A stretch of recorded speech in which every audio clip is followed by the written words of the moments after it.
Ponni serial இன்னைக்கு எபிசோடில் சக்தியும் பிரீத்தியும் ஆஃபீஸ் கிளம்பிட்டு இருக்காங்க. அப்போ பொன்னி வந்து என்ன கொஞ்சம் மார்க்கெட்டில் ட்ராப் பண்ணிடுங்களேன் சக்தி அப்படிங்கிற மாதிரி சொல்கிறாங்க.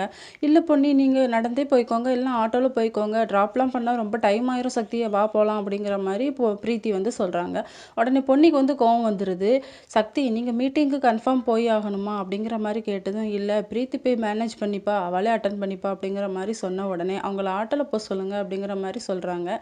உடனே கார்த்தி வந்து நான் எதுக்கு இருக்கேன், நான் பிரீத்தியை கூட்டிகிட்டு போகிறேன் அப்படின்னு சொல்லிட்டு கூட்டிகிட்டு போகிறாங்க.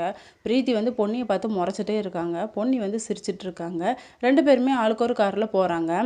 அப்போ கார்த்தியும் பிரீத்தியும் போயிட்டு இருக்கும்போது, எனக்கு ஒன்றும் அப்ஜெக்ஷன் இல்லை, நான் உங்களை வெயிட் பண்ணி கூட்டிகிட்டு வரேன் அப்படிங்கிற மாதிரி சொன்ன உடனே, உங்கள் வேலையை பாருங்கள் அப்படின்னு சொல்லிட்டு பிரீத்தி வந்து கோவத்தில் போயிடுறாங்க.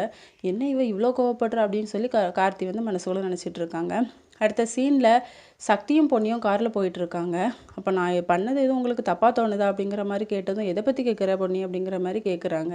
இல்லை நான் பிரீத்தியை ஆட்டோவில் போக சொன்னல, அது எதுவும் உங்களுக்கு கோபமா அப்படின்னு சொல்லிட்டு, அப்படிலாம் ஒன்றும் இல்லை, நான் எவ்வளோ நாளாக உன்னை கூப்பிட்ருக்கேன், நீ நடந்து போகிறேன் ஆட்டோவில் போகிறேன்னு சொல்லியிருக்க, இன்றைக்கி நீனா கேட்குற, அதை எப்படி என்னால் பண்ணாமல் இருக்க முடியும் பொன்னி அப்படிங்கிற மாதிரி பேசிட்டு வராங்க. கொடைக்கானலில் நீங்கள் என்கிட்ட ஏதோ சொல்ல வந்தீங்கல்ல சக்தி, அது என்ன அப்படின்னு சொல்லி கேட்குறாங்க. சக்தி வந்து சொல்ல வராங்க. அப்போ எதிர்த்தாப்புல வர வண்டி மீது மோதிடுறாங்க சக்தி. அவர் பிடிச்சி திட்டுறாரு. ஒரு பக்கத்தில் ஒரு பொண்ணு இருந்தால் எதையுமே பார்க்க மாட்டியா அப்படின்னு சொல்லிட்டு. உடனே பொண்ணி வந்து சக்தி கிட்ட சாரி கேட்குறாங்க. ட்ரைவ் பண்ணிகிட்டு இருக்கும்போது பேசக்கூடாது, நான் தப்பு பண்ணிட்டேன் அப்படின்னு சொல்லி. இதுக்கெல்லாம் எதுக்கு சாரி அப்படிங்கிற மாதிரி சக்தி சொல்கிறாரு. இதோட இன்னைக்கான எபிசோட் முடியுது.